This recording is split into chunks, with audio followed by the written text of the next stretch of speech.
Hi guys. तो इस video में मैं आपके साथ सीएसएस के जो सॉल्व पेपर्स हैं केमिस्ट्री के वो डिस्कस करूंगी।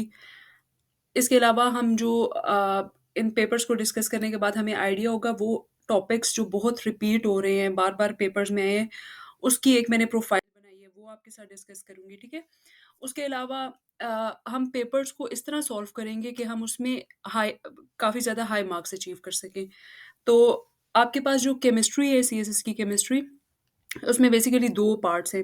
जो पार्ट 1 है उसमें आपके पास फिज़िकल केमिस्ट्री और इनऑर्गेनिक एनालिटिकल केमिस्ट्री के पोर्शंस हैं। और जो पार्ट 2 है उसमें आपके पास ऑर्गेनिक केमिस्ट्री है, बायोकेमिस्ट्री वगैरह है। तो ये जो वीडियो है इसमें हम पेपर 1 यानी कि जो फिज़िकल केमिस्ट्री और इनऑर्गेनिक एनालिटिकल केमिस्ट्री वाले क्वेश्चन्स हैं उसको डिस्कस करेंगे।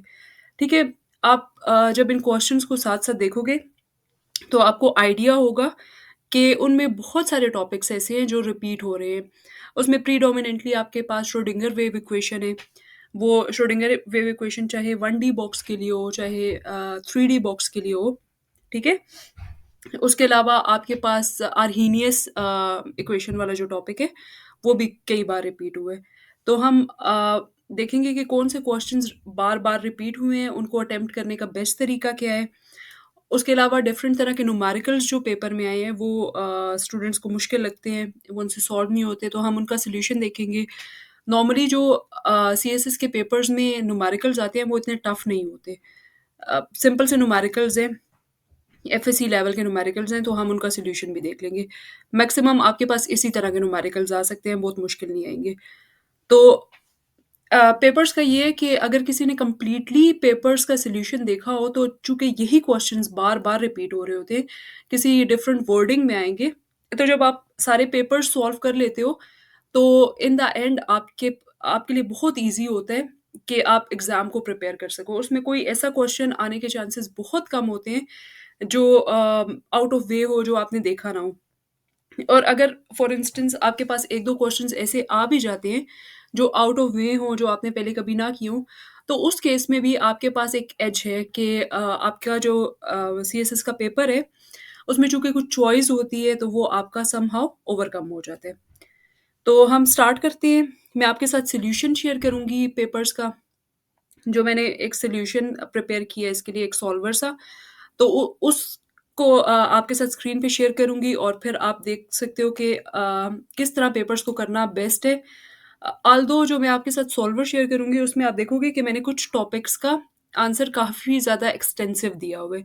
वहाँ पर उतने ज़्यादा एक्सटेंसिव आंसर की पहली बात ज़रूरत नहीं होती, दूसरी बात आपके पास टाइम नहीं होता, ठीक है? क्योंकि आपके पास वही लिमिटेड 3 आवर्स हैं, आप बहुत एक्सटेंसिव आंसर्स उसमें नहीं लिख सकते, ऑल्दो आपको चीज़ें आती भी होती हैं। तो टाइम मैनेजमेंट जो है उसको भी आपने समहाउ कंसिडर करना है, ठीक है? तो अब मैं वन बाय वन आपके साथ क्वेश्चंस और उनके आंसर्स जो है वो शेयर करती जाती हूँ।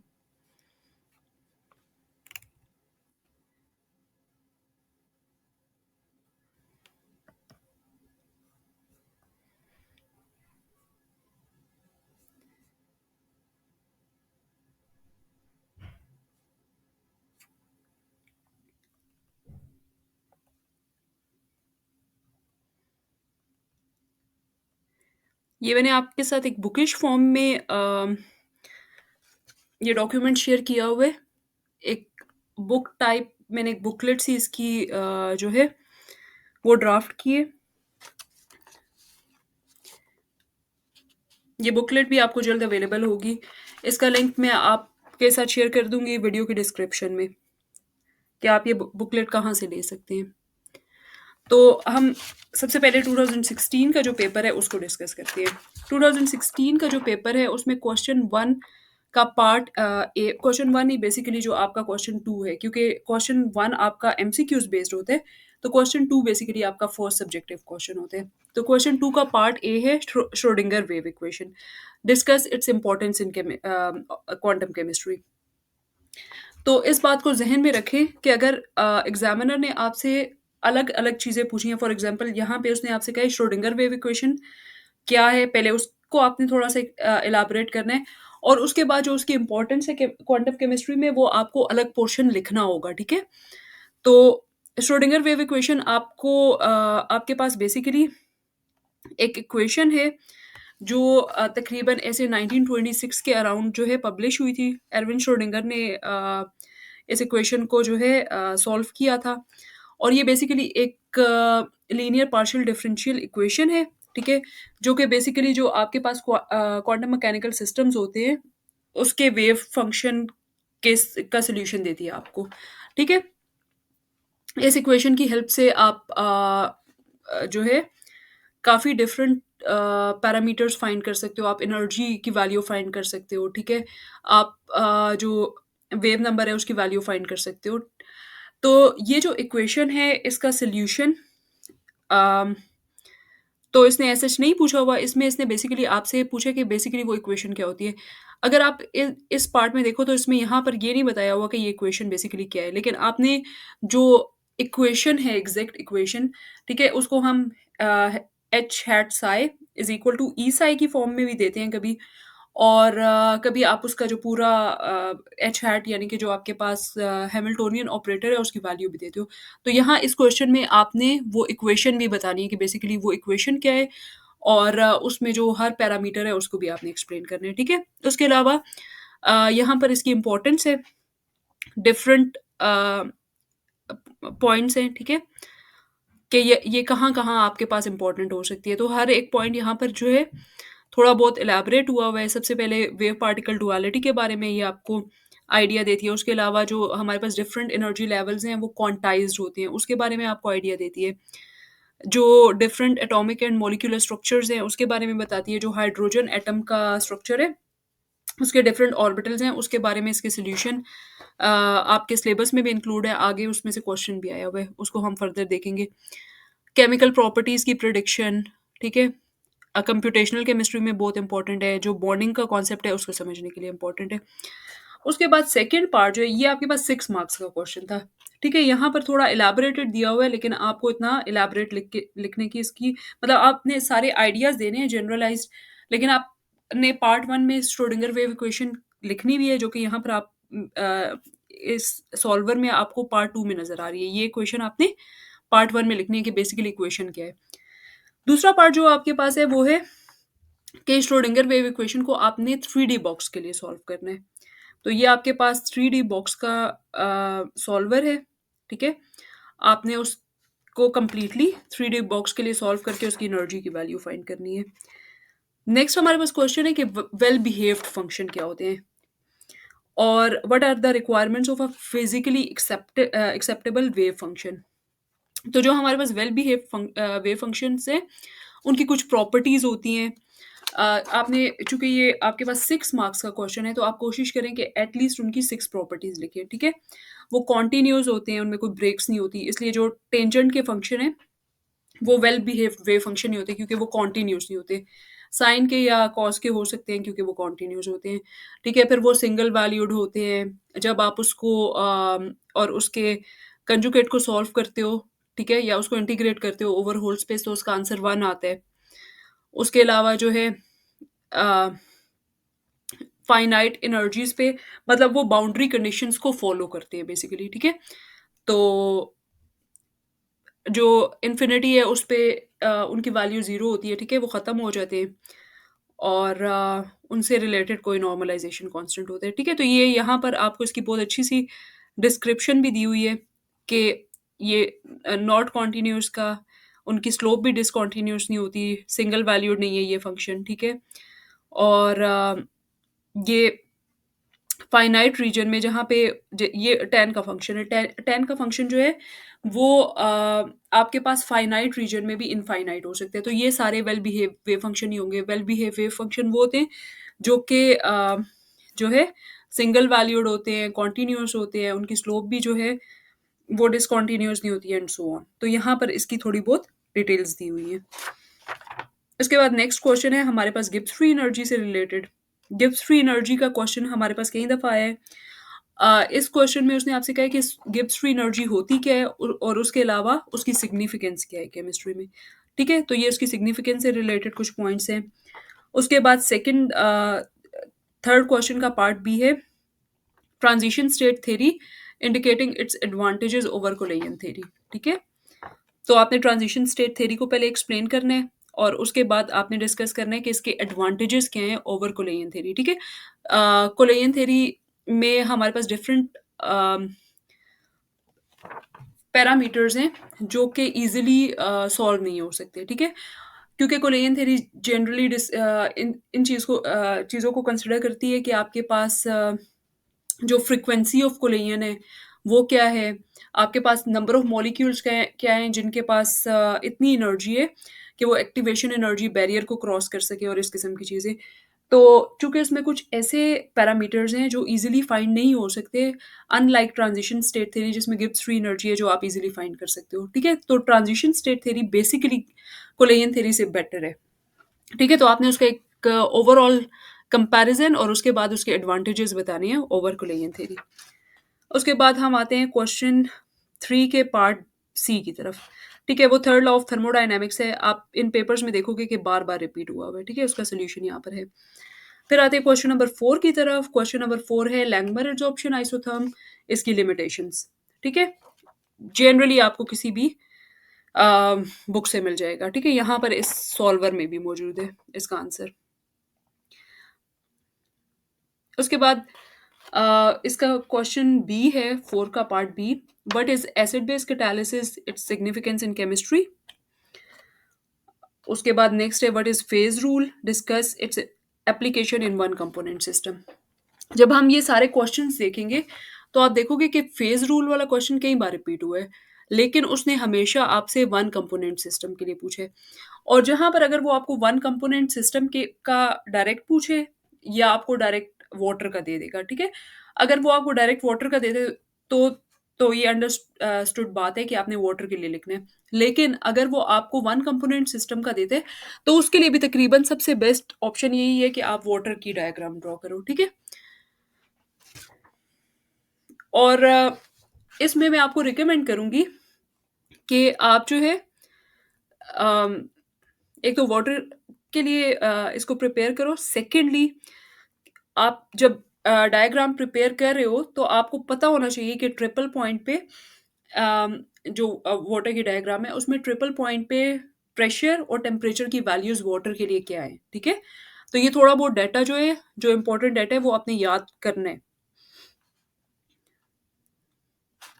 उसके बाद आता है हमारे पास सॉल्युबिलिटी प्रोडक्ट का क्वेश्चन। क्वेश्चन 5 का पार्ट ए है सॉल्युबिलिटी प्रोडक्ट और कॉमन आइन इफेक्ट, उसकी सिग्निफिकेंस केमिकल एनालिसिस में, ठीक है? ये क्वेश्चन भी कई बार रिपीट हुआ है। उसके बाद valence electron pair repulsion theory can be used to predict the shapes of molecule.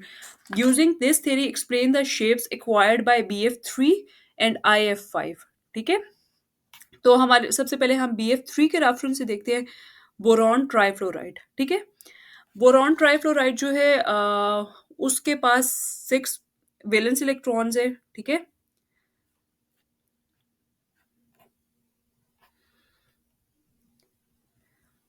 Boron के पास 3 इलेक्ट्रॉन्स है जो कि वो शेयर कर सकता है, ठीक है? और फ्लोरीन के p ऑर्बिटल के साथ वो ओवरलैप करके 3 बॉन्ड्स बनाते हैं। एक ऑर्बिटल जो है बोरॉन का वो एम्प्टी रहते हैं, ठीक है? उसमें कोई इलेक्ट्रॉन्स नहीं होते। तो ओवरऑल जो ज्योमेट्री बनती है बोरॉन की वो सिंपल ट्रायगोनल ज्योमेट्री बनती है, ठीक है? इसके पास कोई लोन पेयर ऑफ इलेक्ट्रॉन्स नहीं है, सिंपली इसके पास बॉन्डेड पेयर ऑफ इलेक्ट्रॉन्स है। तो इसकी जो ज्योमेट्री बनती है वो बहुत सिंपल सी ट्रायगोनल होती है। दूसरी तरफ हम आते हैं IF5 की तरफ। जो आयोडीन है उसके पास टोटल वैलेंस इलेक्ट्रॉन्स जो होते हैं वो 7 होते हैं, ठीक है? और फ्लोरीन अपना 1 इलेक्ट्रॉन ऑफर करता है। इसका मतलब ये है कि 5 एटम्स के साथ उसने बॉन्ड बना लिया। इसका मतलब ये है कि 5 पेयर ऑफ इलेक्ट्रॉन्स जो हैं वो उसके पास बॉन्डेड है और 1 उसके पास लोन पेयर ऑफ इलेक्ट्रॉन होते हैं। तो इसकी जो ज्योमेट्री बनेगी वो इस टाइप की ज्योमेट्री होगी, ठीक है?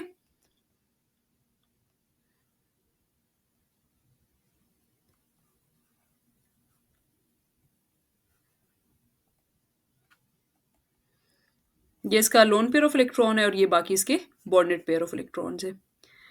इसका क्वेश्चन 5 का पार्ट सी जो है उसमें वो ये है कि explain why HSH bond in hydrogen sulphide is slightly less than tetrahedral angle 109.5 degree. तो नॉर्मली अगर हमारे पास 4 बॉन्डेड पेयर्स होते हैं, तो उस केस में क्या होता है कि आपके पास जो ज्योमेट्री होती है वो टेट्राहीड्रल होती है और बॉन्ड एंगल जो है वो 109.5 डिग्री होता है, जैसा कि CH4 के केस में है, ठीक है? जैसा कि SiH4 के केस में है। लेकिन जहाँ हमारे पास एक लोन पेयर ऑफ इलेक्ट्रॉन्स आ जाते हैं, तो लोन पेयर ऑफ इलेक्ट्रॉन जो हैं वो ज़्यादा स्पेस ऑक्यूपाई करते हैं as compare to bonded pairs. तो रिजल्टेंटली क्या होगा, चूँकि अब आपके पास जो H2S है, इसमें 2 लोन पेयर ऑफ इलेक्ट्रॉन्स हैं, ठीक है? हाइड्रोजन सल्फाइड में सेंट्रल एटम जो है वो सल्फर होता है। 2 बॉन्डेड पेयर होंगे हाइड्रोजन के साथ और 2 lone pair of electrons sulphur के ऊपर होते हैं, ठीक है? तो उसके रिजल्ट में क्या होता है कि इसकी वाटर की तरह की जो है शेप होती है, ठीक है? इसकी ज्योमेट्री वाटर टाइप होती है और इसमें जो टोटल एंगल होता है, जो हाइड्रोजन सल्फाइड HSH एंगल होगा, वो 109.5 डिग्री नहीं होगा, वो उससे काफ़ी ज़्यादा कम होगा, तकरीबन 104.5 डिग्री वाटर के केस में होता है, हो सकता है कि अराउंड इसी के हो, ठीक है?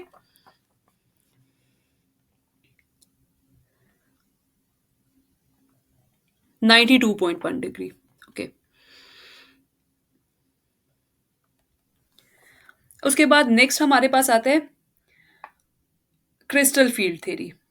क्वेश्चन 6 का पार्ट ए है, discuss main features of crystal field theory, how this theory explains colour of coordination complexes.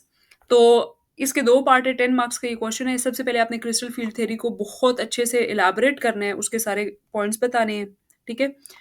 उसके बाद आपने बताना है कि क्रिस्टल फील्ड थ्योरी जो है, जो कॉम्प्लेक्सेस के कलर्स हैं, उनको कैसे एक्सप्लेन करती है।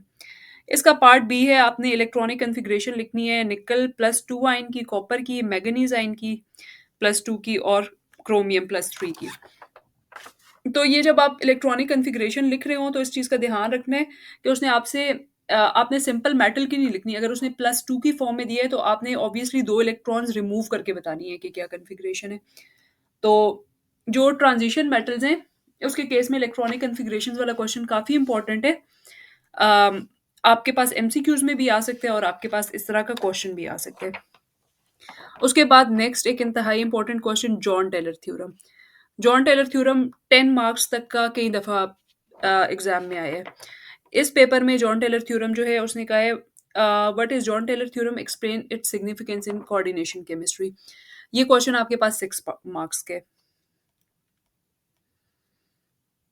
फिर आते हैं क्वेश्चन 7 की तरफ। क्वेश्चन 7 है, what are lanthanides, how are these extracted from their ores. इस सॉल्वर में ऑल्दो ये इंक्लूडेड है, लेकिन लैंथेनाइड्स, एक्टिनाइड्स वाला टॉपिक मेरे हिसाब से इतना ज़्यादा इम्पोर्टेंट नहीं है, ठीक है? लेकिन आपके पास पेपर में हर दफ़ा कुछ इस तरह का क्वेश्चन आ जाता है जो थोड़ा आउट ऑफ वे होते हैं। तो मेरे हिसाब से ये वो क्वेश्चन है जो आपके पास थोड़ा आउट ऑफ वे आ गया। इसमें लैंथेनाइड्स वाला question, how they are extracted from their ores, और सेकंड पार्ट है इसका, what is decay law, how half life and decay constant are related with each other. तो यहाँ पर इन दोनों का सॉल्यूशन मौजूद है। उसके अलावा आपको जनरली किसी भी बुक से बहुत ईज़िली मिल जाएगा।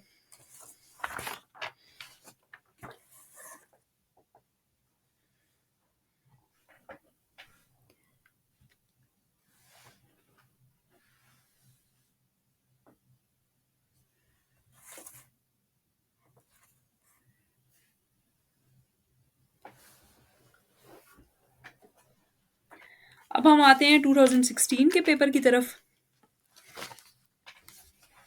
2017 के पेपर की तरफ।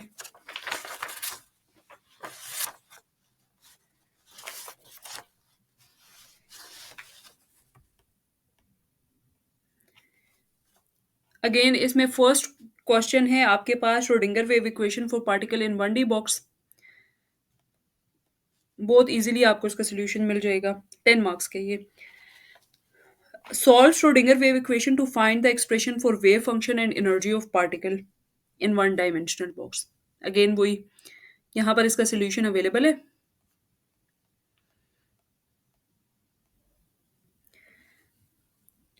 Eigen values, eigen function 4 marks का, उसके बाद है क्वेश्चन 3 का part A, define heat capacities and molar heat capacity, prove CP minus CV is equal to are.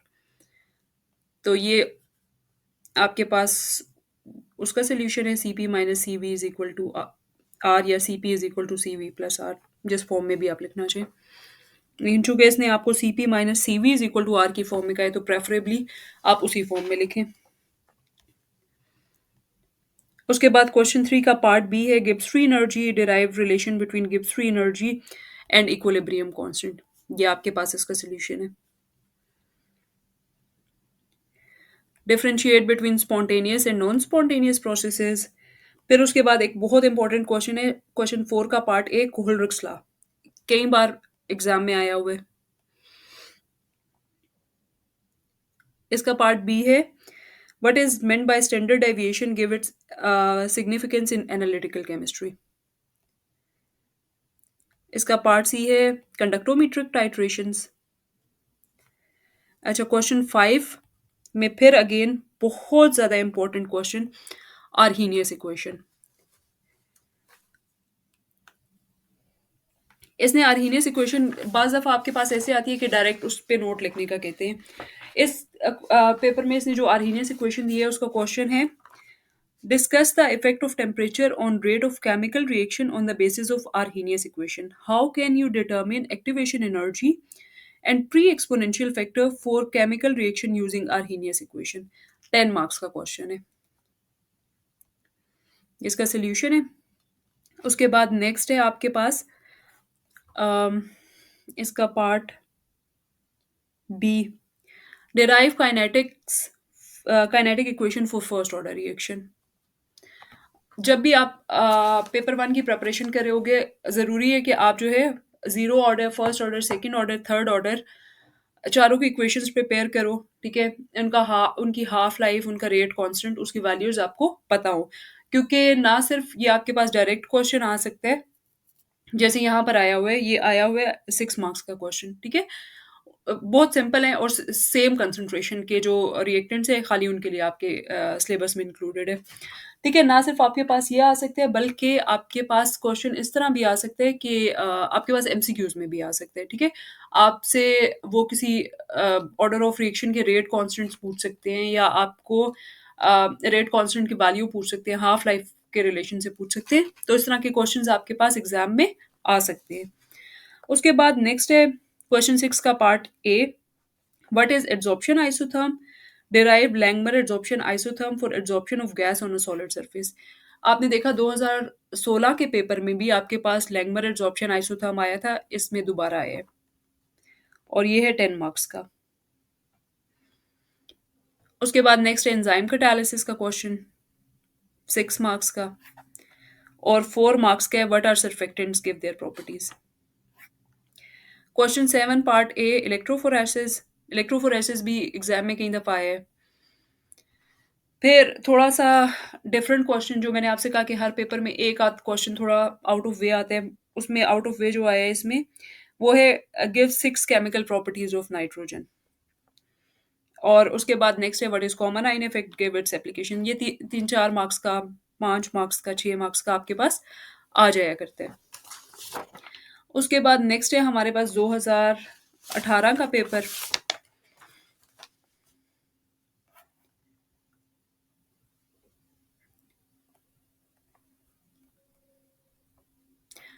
Sorry, 2017 के पेपर में नेक्स्ट हमारे पास जॉन टेलर थ्योरम अगेन आया हुआ है, और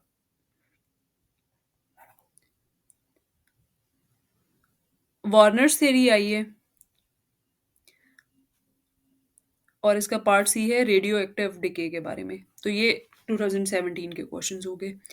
फिर हम नेक्स्ट आते हैं 2018 में। 2018 का पेपर मेरे ख्याल से वो वाहिद पेपर है जो कि 2 पेजेस का है, ठीक है। इसमें आपके पास डिफरेंट न्यूमेरिकल्स भी आए हैं। ये थोड़ा सा बाकी पेपर्स जो चल रहे हैं सीएसएस केमिस्ट्री पार्ट वन के, उनसे थोड़ा सा डिफरेंट था। तो हम इसके क्वेश्चंस देखें तो सबसे पहले इसमें श्रोडिंगर वेव इक्वेशन ही आई, जो कि पिछले 2 साल से आ रही थी। इसमें उस चैप्टर में से, क्वांटम केमिस्ट्री के चैप्टर में से, डी ब्रोगलीज हाइपोथेसिस आए हैं, और how Davisson and Germer prove the dual nature of electrons. ये थोड़ा डिफरेंट क्वेश्चन आए। Explain transport number, how it can be determined from Hitrov's method for silver ion in silver nitrate solution. ठीक है, तो इसके आंसर यहाँ पर दिए हुए हैं, जनरली भी आपको मिल सकते हैं, तो इतने मुश्किल टॉपिक्स नहीं है। अच्छा, उसके बाद explain working of quinhydrone electrode. उसके बाद एक न्यूमेरिकल है। न्यूमेरिकल ये है कि explain calculate the standard heat of formation of propane if its heat of combustion is minus 2220.2 kilojoule per mole. The heat of formation of carbon dioxide and water are minus 393.5 and minus 285.8 kilojoule per mole respectively. तो ये जो numerical है, इसको solve करने का क्या तरीके, इसने आपसे कहा है कि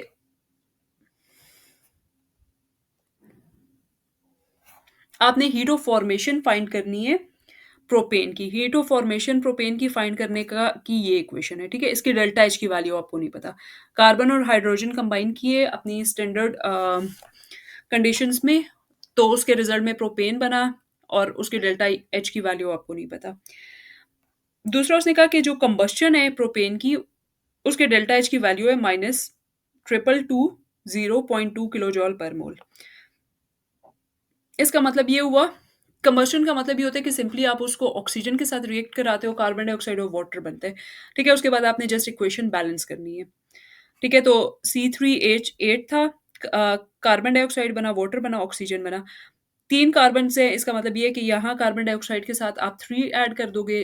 8 हाइड्रोजन से, इसका मतलब ये है कि यहाँ पर आप 4 ऐड कर दोगे। 4 इंटू 2 8 हाइड्रोजन हो गए। अब ऑक्सीजन बैलेंस करना रह गया। तो 3 2 ज़र 6 ऑक्सीजन यहाँ पर हो गए, 4 ऑक्सीजन यहाँ पर हो गए, तो आपके पास टोटल जो है 10 ऑक्सीजन हैं। तो यहाँ पर आप 5 ऐड कर दोगे, तो 5 इंटू 2 10 ऑक्सीजन। तो ये आपने इक्वेशन बैलेंस कर दी। उसके बाद नेक्स्ट आपके पास कार्बन और ऑक्सीजन कंबाइन किए, कार्बन डाइऑक्साइड बना, उसके डेल्टा एच की वैल्यू आपको पता है। हाइड्रोजन और ऑक्सीजन रिएक्ट किए, वाटर बना, उसके डेल्टा एच की वैल्यू भी गिवन है। अब आपने इन इक्वेशंस को ऐसे सेटल करना है कि आपके पास ये वाली इक्वेशन बन जाए, ठीक है। तो सबसे पहले आप नोट करो कि इस इक्वेशन में प्रोपेन जो है इस साइड पे है, लेकिन यहाँ पर प्रोपेन इस साइड पे है। तो सबसे पहले आपने इस इक्वेशन को रिवर्स करना है, ये वाली इक्वेशन को, ठीक है। इस इक्वेशन को जब आप रिवर्स करोगे तो इसके डेल्टा एच की वैल्यू भी रिवर्स हो जाएगी। उसके बाद नेक्स्ट आपने देखना है कि इस इक्वेशन में 3 कार्बन है, लेकिन आपकी जो ये इक्वेशन है इसमें 1 कार्बन है। तो आपने इस पूरी इक्वेशन को और इसके डेल्टा एच की वैल्यू को भी 3 से मल्टीप्लाई कर देना है। इसी तरह यहाँ पर आप देखो तो 4 हाइड्रोजन है, यहाँ पे आपके पास 1 है। तो यहाँ पर आपने इस पूरी इक्वेशन को और इसके डेल्टा एच की वैल्यू को भी 4 से मल्टीप्लाई कर देना है। आपके पास इक्वेशन जो है उनकी कुछ इस तरह की फॉर्म्स आ जाएंगी, ठीक है। ये उसके डेल्टा एच की वैल्यूज है मल्टीप्लाई होने के बाद। तो अब आप यहाँ से देखो तो ये 4 वाटर इस 4 वाटर के साथ कैंसल आउट हो जाएंगे। ये 3 कार्बन डाइऑक्साइड इस 3 कार्बन डाइऑक्साइड के साथ कैंसल आउट हो जाएंगे। यहाँ पे 3 और 2 5 ऑक्सीजन हो गए, यहाँ पर भी 5 ऑक्सीजन है, तो ये आपस में कैंसल आउट हो जाएंगे। टोटल जो आपके पास इक्वेशन बचेगी वो ये होगी। आप इन वैल्यूज को सॉल्व करोगे तो आपके पास इस रिएक्शन की डेल्टा एच की वैल्यू माइनस 103 किलो जॉल पर मोल आ जाएगी।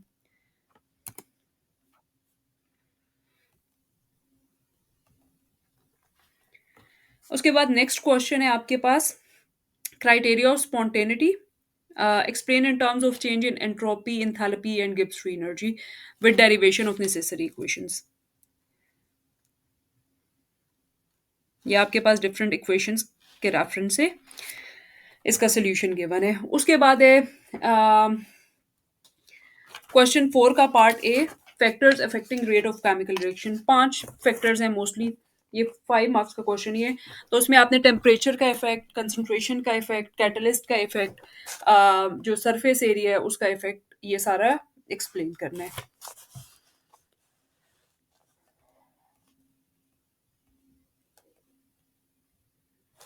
उसके बाद इसका पार्ट बी है आर्हीनियस इक्वेशन, वही जो अभी हमने डिस्कस की थी। उसके बाद एंजाइम कैटालिसिस है, ये भी 2017 के पेपर में रिपीट हुआ था, दोबारा आ रहा है। उसके बाद क्वेश्चन 5 का पार्ट है colloids, how they are classified, how colloidal solution is of sulphur can be prepared. ये यहाँ पर सारा इसका आंसर गिवन है। उसके बाद है what is meant by confidence limit 7 replicate analysis for mercury in a natural gas condensate give following results in nanogram per mL. Calculate the 95% and 99% confidence limits for these measurements. तो इसके लिए सबसे पहले आपको क्या करना होगा, ये आपके पास डाटा है।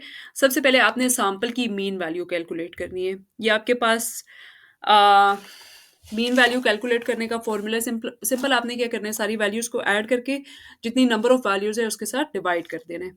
आपके पास मीन वैल्यू आ गई, उसके बाद आपने सैंपल की स्टैंडर्ड डेविएशन की वैल्यू फाइंड करनी है। ये स्टैंडर्ड डेविएशन का फ़ॉर्मूला है। इसमें आपने सिंपली वैल्यूज़ पुट की, स्टैंडर्ड डेविएशन कैलकुलेट कर ली, ठीक है? अब इसने आपको जो है कॉन्फिडेंस लिमिट्स फाइंड करने का कहा है। कॉन्फिडेंस लिमिट्स उसने आपको एक 95% और एक 99% इंटरवल के साथ फाइंड करने का कहा है। ठीक है? उसके लिए आपको क्या चाहिए होगी, दोनों सैंपल्स की टी वैल्यू, ठीक है? जो हमारे पास 95% कॉन्फिडेंस लिमिट होती है, उसमें 6 डिग्रीज़ ऑफ फ्रीडम होती हैं और उसकी जो टी वैल्यू होती है, जो कि आपको एक टेबल से मिलती है, उसकी वैल्यू होती है अप्रॉक्सिमेटली 2.4477, ठीक है? अगर आपने फिर आपने next margin of error calculate करना होगा। मार्जिन ऑफ एरर कैलकुलेट करने का ये फ़ॉर्मूला आपके सामने लिखा हुआ है। टी वैल्यू को आपने मल्टीप्लाई करना है, जो आपने स्टैंडर्ड डेविएशन निकाली और उसकी हेल्प से आप जो है मार्जिन ऑफ एरर फाइंड कर सकते हो, ठीक है? फिर आपने कॉन्फिडेंस लिमिट फाइंड करनी है।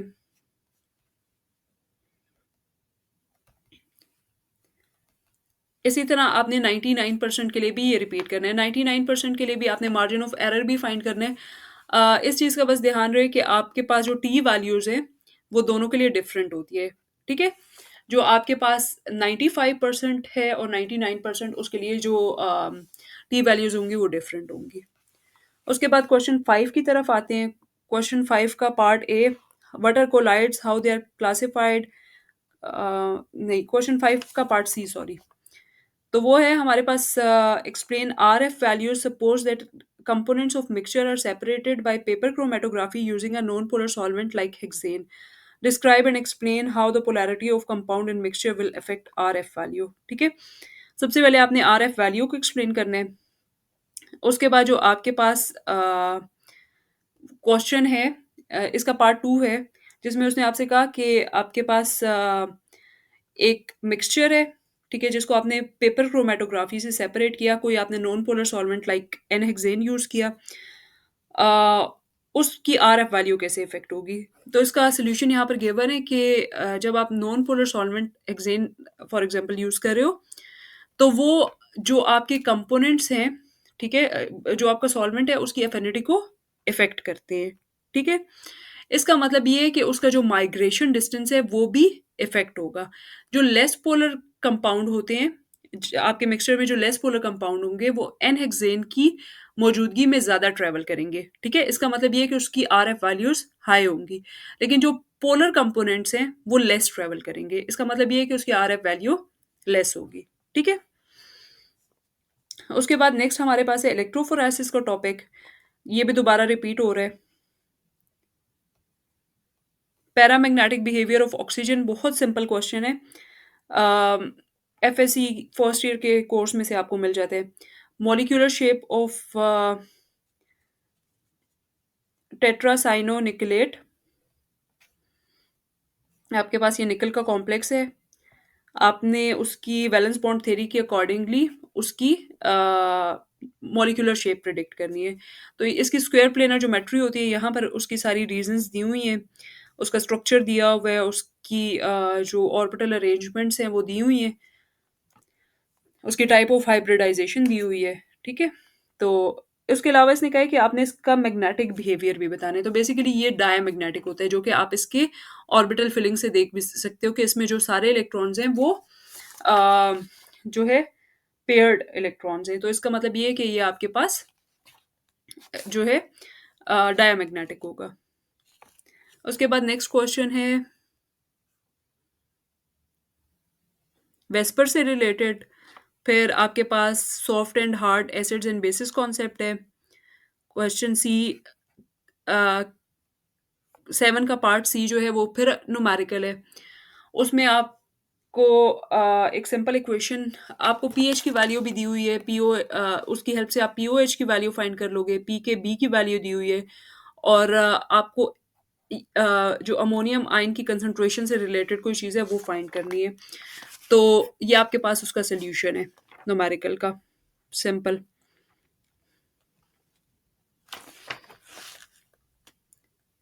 क्वेश्चन 8 का पार्ट ए जो है वो अगेन क्रिस्टल फील्ड थ्योरी है,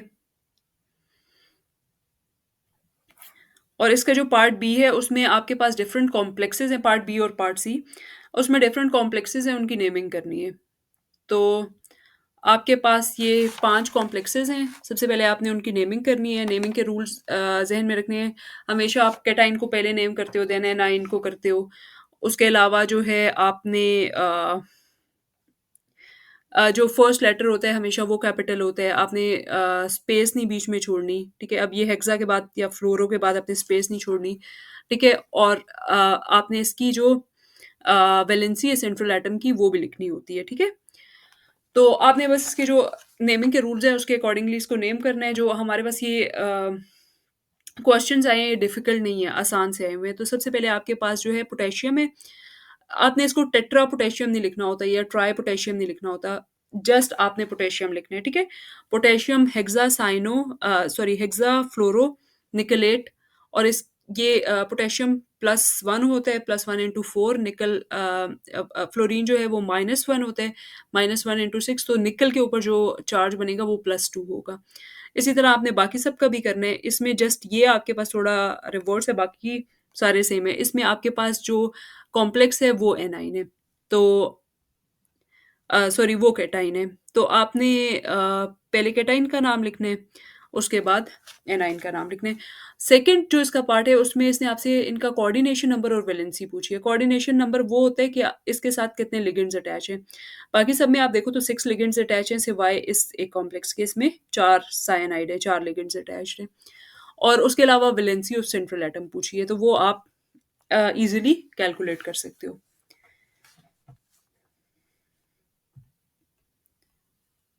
फिर हम आते हैं 2019 के पेपर की तरफ। 2019 के पेपर में आपके पास बोह्रस मॉडल आया हुआ है पहले। इसका पार्ट बी जो है आपके पास डी ब्रोगलीज़ इक्वेशन है। और इसने आपसे कहा है कि डी ब्रोगलीज़ इक्वेशन को आप माइक्रो और मैक्रोस्कोपिक सिस्टम पे भी अप्लाई करें। ठीक है? तो आप यहाँ पर एक सॉल्यूशन दिया हुआ है जिसमें आपने माइक्रो और मैक्रोस्कोपिक सिस्टम के लिए जो है डी ब्रोगलीज़ इक्वेशन अप्लाई की है।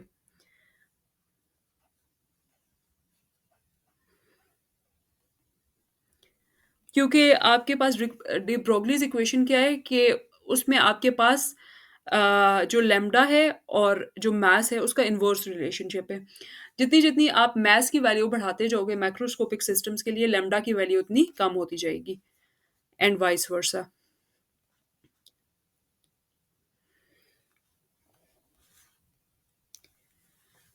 उसके बाद नेक्स्ट आपके पास इसका पार्ट सी है, postulates of quantum mechanics. Question 3 का पार्ट ए है, what is third law of thermodynamics, how it can be used to determine the entropies of system. अगर आप देखो तो ये क्वेश्चन भी रिपीट हुआ है। Isothermal expansion of gas and derive equation for work done for the expansion of gas. तो ये भी आपके पास यहाँ पे गिवन है, इस टाइप का सोल्यूशन होगा इसका। Explain the law of corresponding states. आपके सिलेबस में प्रिसाइजली यही टॉपिक है, तो जो आपके सिलेबस में हेडिंग्स हैं कम से कम उन सब हेडिंग्स का आपको पता होना चाहिए कि इस चीज़ का क्या मतलब है। अच्छा, फिर इसमें सेकंड ऑर्डर रिएक्शन आया है, जब कंसंट्रेशन सेम है उसके लिए आपने हाफ लाइफ भी फाइंड करनी है। इसका पार्ट बी है activation energy, how it can B determined, यानी कि Arrhenius equation.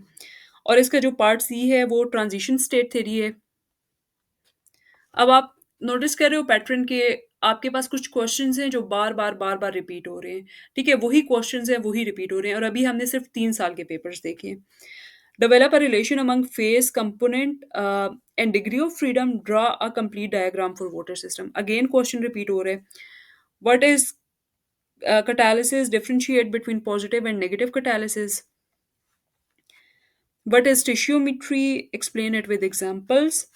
Question 6, part A. State and explain Laurie Bronsted concept and Lewis theory of acids and bases. In what way Lewis theory differs from Bronsted theory? ठीक है, तो ये जो acid basis वाला chapters हैं ये भी काफ़ी इंपॉर्टेंट है। इनकी जो जनरलाइज थेरीज हैं वो आपको पता होना चाहिए, एज वेल एज आपको शैप प्रिंसिपल का भी पता होना चाहिए। Explain with the help of example why pH of a buffer solution does not change significantly on small amount of acids and bases। ठीक है, ये भी क्वेश्चन बफर सॉल्यूशन से डायरेक्ट आपको इसके आंसर्स मिल जाएंगे। What are indicators? How a suitable indicator can be chosen. तो इंडिकेटर्स होते क्या हैं, थोड़ा सा उनका स्ट्रक्चर वो आपने बताना है, फिर आपने ये बताना है कि इंडिकेटर्स कैसे चूज होते हैं। तो इंडिकेटर्स जब भी आप चूज करते हो तो हर इंडिकेटर की एक रेंज होती है, पीएच रेंज होती है, वो उसी में काम करते हैं। ठीक है, तो अगर आपका जो सिस्टम है वो उसकी पीएच रेंज और जो आपका इंडिकेटर है उसकी मैच ना करी हो तो वो उस सिस्टम के लिए सूटेबल नहीं है। तो ये कुछ क्राइटेरिया हैं जिनकी बेसिस पे आप इंडिकेटर चूज करते हो। ठीक है, उसके बाद नेक्स्ट है question 7 part A. Give an account of phenomena of isomerism in coordination compounds with suitable examples.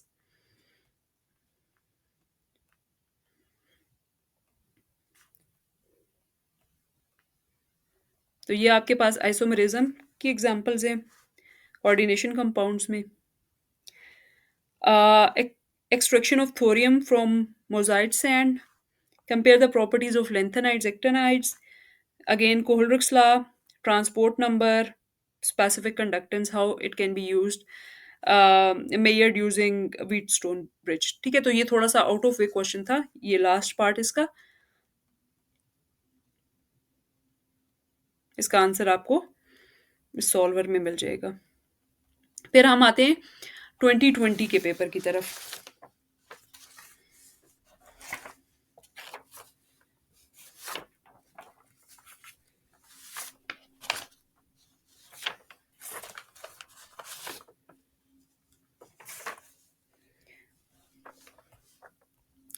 2020 का जो पेपर है उसमें पहला क्वेश्चन है आपके पास, जो पहला ऑब्जेक्टिव क्वेश्चन है, write two equations of state for real gases and compare them highlighting their important features. Explain Heisenberg uncertainty principle, discuss Born interpretation of wave function. ठीक है, question 3 part A. Explain Kohlrausch law, why do the real solutions should deviate from this law.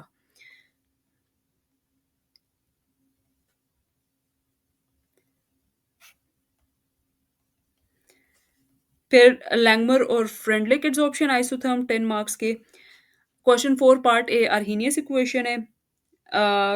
Part B जो है acid base theories है। उसके बाद part question 5 part A जो है वो आपके पास कंपैरिजन ऑफ कॉलम क्रोमेटोग्राफी और थिन लेयर क्रोमेटोग्राफी है।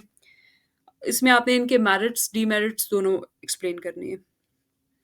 उसके बाद क्वेश्चन 5 का पार्ट बी जो है वो वार्नर थ्योरी है। ये आपके पास वार्नर थ्योरी का सोल्यूशन है, ये आपके पास क्रोमेटोग्राफी वाले क्वेश्चन का सोल्यूशन है।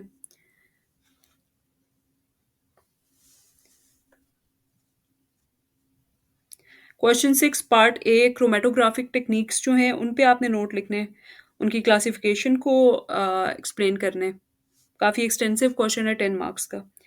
इसका पार्ट बी उसका पार्ट 1 जो है वो हाइड्रोजन बॉन्डिंग है, और पार्ट बी का पार्ट 2 जो है वो hybridisation in P block element है। 7 आपके पास बहुत expected question crystal field theory, और इसका ये 10 मार्क्स के, और इसका पार्ट बी है टाइप ऑफ केमिकल बॉन्डिंग। ठीक है, केमिकल बॉन्डिंग में आपके पास वही जो covalent bonding, coordinate covalent bond, ionic bonding, उनको आपने एक्सप्लेन करने हैं।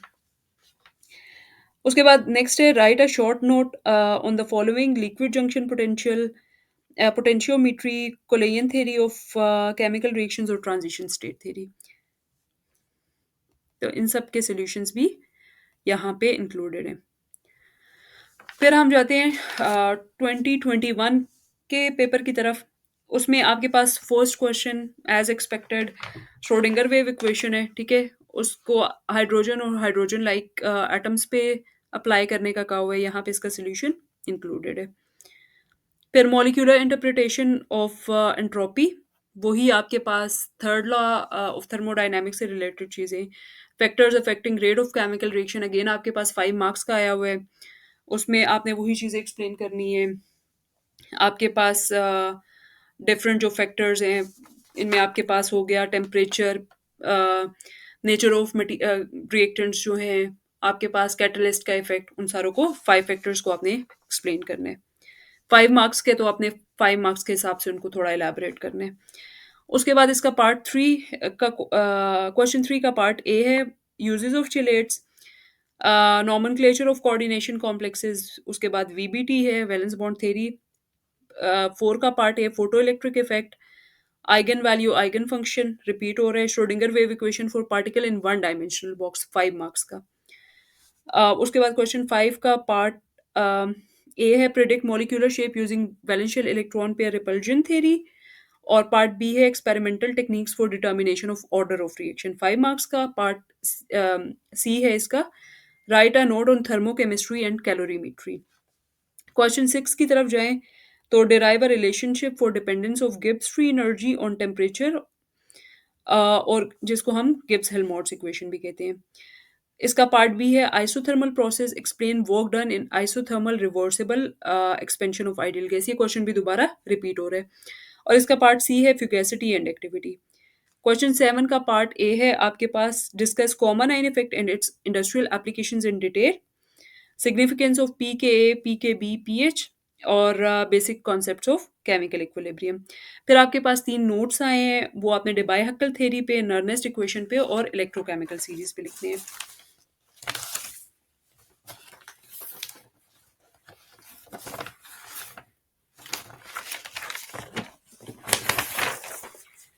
फिर हम आते हैं 2022 के पेपर्स की तरफ।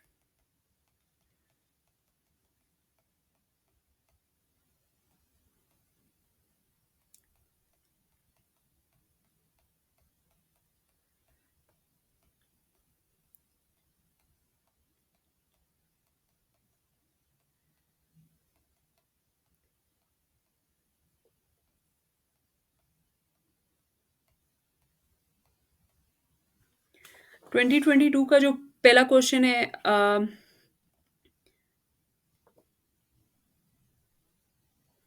वो again Schrodinger wave equation for one dimensional box है। सेकेंड पार्ट है हाइजेनबर्ग अनसर्टेनिटी प्रिंसिपल, 5 मार्क्स का। What is corrosion, how it can be prevented, 5 marks का। क्वेश्चन थ्री का पार्ट ए है, what is stereo isomerism, discuss it with reference to coordination complexes, ठीक है। उसके बाद नेक्स्ट है जॉन टेलर थ्योरम, 6 मार्क्स का। कॉलम क्रोमेटोग्राफी पे नोट है, 6 मार्क्स का। वैलेंस बॉन्ड थ्योरी आपके पास है 8 मार्क्स की, question four part A. Question four part B, define the phenomena of resonance in inorganic compounds, ठीक है। तो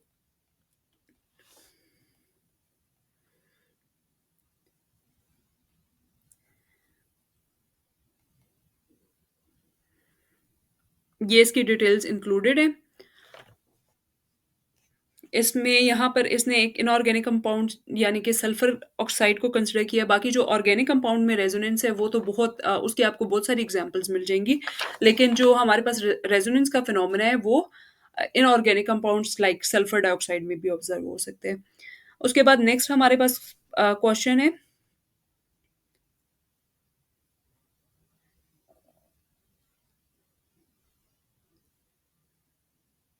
क्वेश्चन फोर का पार्ट सी, एक्टिनाइड्स की कुछ प्रॉपर्टीज। फिर अगेन वही question photoelectric effect, 8 marks का। What is wave function, discuss its interpretation by Born, यानी कि बेसिकली आपसे Born interpretation of wave functions पूछ रहे हैं। 6 मार्क्स के आपके पास फ्यूल सेल्स के बारे में है, 6 मार्क्स का। उसके बाद electron deficient compounds, discuss bond in such compounds, ये थोड़ा सा आपके पास डिफरेंट क्वेश्चन आए हैं, जो नॉर्मली पिछले पेपर्स में हमने नहीं देखा। तो इसकी जो बेसिकली जो आपके पास इलेक्ट्रॉन डेफिशिएंट कंपाउंड्स हैं, जैसे कि फॉर एग्जांपल BF3 हो गया या AlCl3 के डाइमर्स हैं, ठीक है? जहाँ पे उनके वैलेंस शेल में 8 से कम इलेक्ट्रॉन्स होते हैं। तो उसमें डिफरेंट तरह की जो बॉन्डिंग्स हैं, वो यहाँ पर एक्सप्लेन्ड है।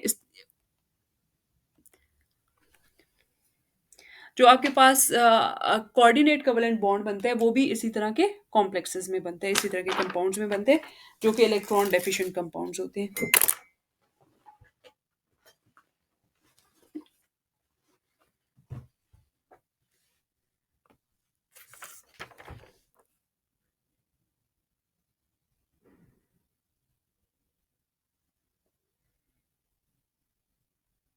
उसके बाद क्वेश्चन 6 का पार्ट बी है।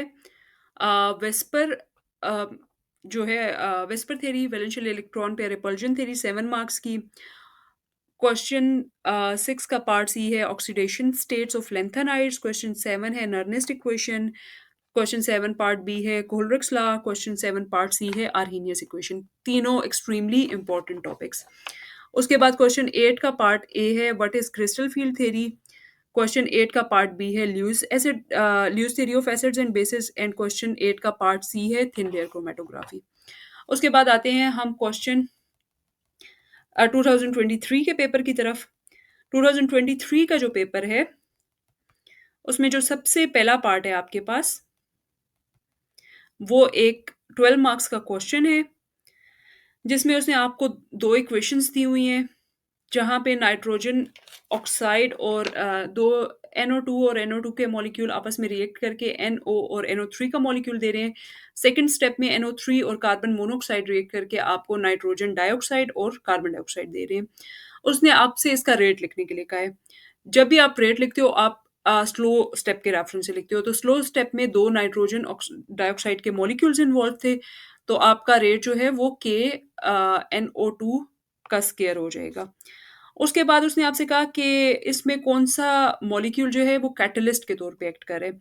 इसमें जो नाइट्रोजन डाइऑक्साइड का मॉलिक्यूल है वो कैटलिस्ट के तौर पे एक्ट कर रहा है, क्योंकि नाइट्रोजन डाइऑक्साइड का मॉलिक्यूल इटसेल्फ यूज़ नहीं हो रहा रिएक्शन में, बल्कि जो है दोबारा से रिप्रोड्यूस हो रहा है, ठीक है?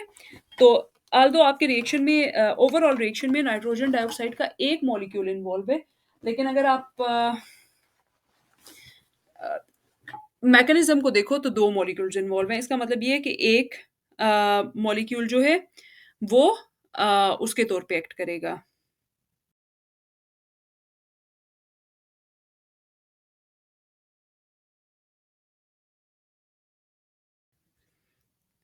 कैटलिस्ट के तौर पे।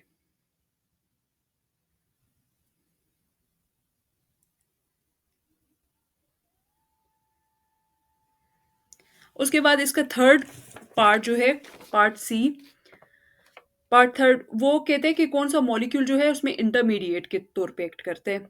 अगर आप नोटिस करो तो नाइट्रोजन ट्राइऑक्साइड का मॉलिक्यूल जो है वो फर्स्ट स्टेप में बनता है और सेकंड स्टेप में यूज़ हो जाता है, कंज़्यूम हो जाता है, और ओवरऑल जो रिएक्शन है उसमें आपको नज़र नहीं आ रहा, तो वो यहाँ पे इंटरमीडिएट के तौर पे एक्ट करते हैं। उसके बाद इस क्वेश्चन का पार्ट, ये 12 मार्क्स का क्वेश्चन था। उसके बाद जो इसका पार्ट बी है 8 मार्क्स का, वो आर्हीनियस इक्वेशन है।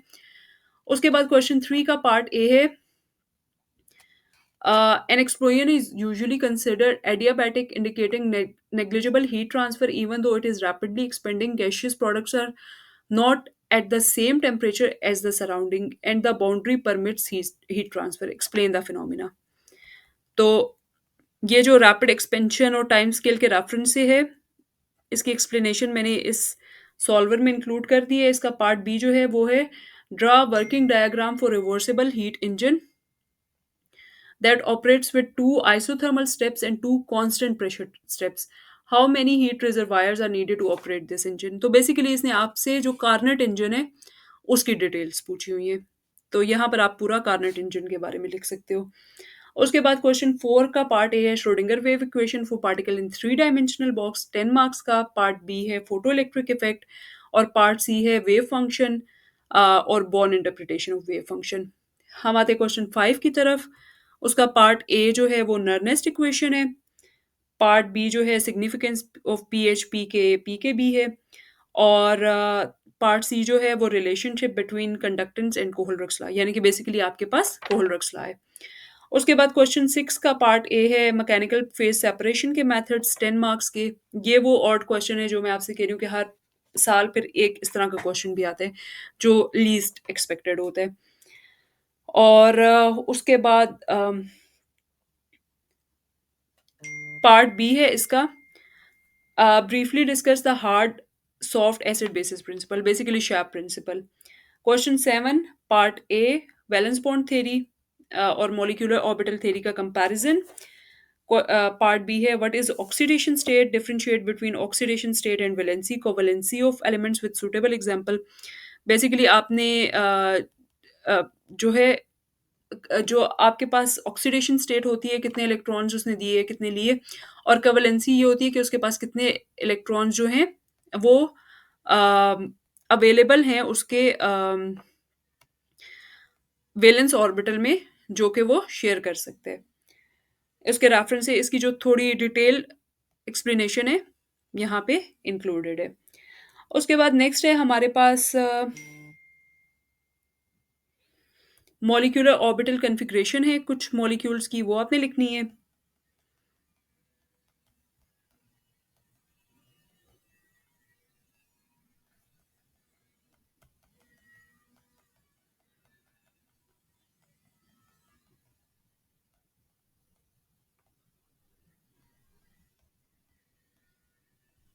ये आपके सॉल्वर में इंक्लूडेड है।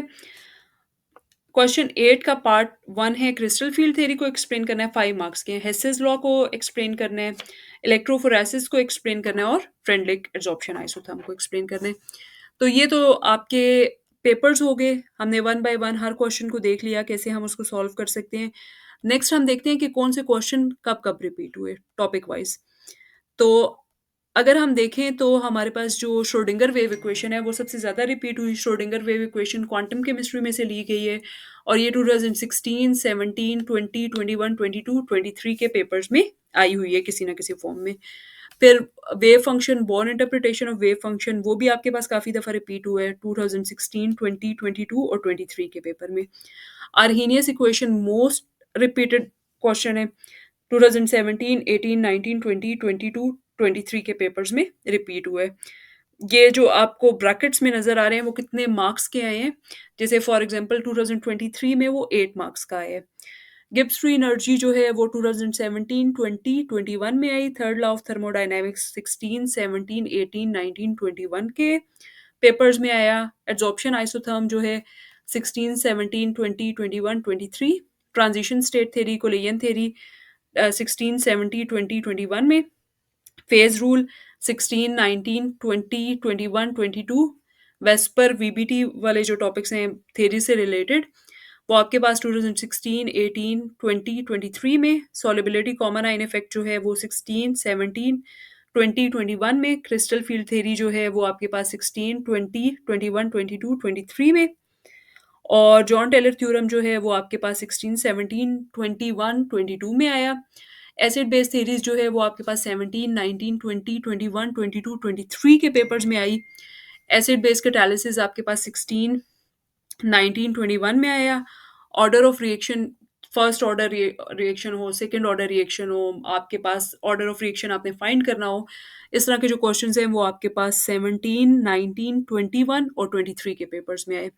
कोलरक्स लॉ जो है वो आपके पास 17, 19, 20, 22 और 23 में आया। Factors affecting rate of chemical reaction दो दफ़ा आपके पास आया, 18 में और 21 में, दोनों दफ़ा 5 मार्क्स का था। वार्नर्स थ्योरी जो है वो आपके पास 17, 20 और 21 में आई। फोटो इलेक्ट्रिक इफेक्ट आपके पास 21, 22, 23 में आया। हाइजेनबर्ग अनसर्टेनिटी प्रिंसिपल आपके पास 20, 21, 22 में आया। नर्नेस्ट इक्वेशन जो है वो 21, 20, 22, 20 ये 23। इसमें आपके पास आया। इलेक्ट्रोफोरेसिस जो है वो आपके पास 18, 20, 21 और 23 में आया। और ट्रांसपोर्ट नंबर आपके पास 18, 19, 21 और 22 में आया। तो ये आपके पास वो क्वेश्चंस हैं जो बार-बार रिपीट हो रहे हैं। अगर आप नोटिस करो पैटर्न, तो कुछ ही क्वेश्चंस हैं जो बार-बार आपके पास एग्ज़ाम में आते हैं। अगर आप इन सारे पेपर्स को सॉल्व कर लोगे, तो आपके वो सारे टॉपिक्स प्रिपेयर हो जाएँगे।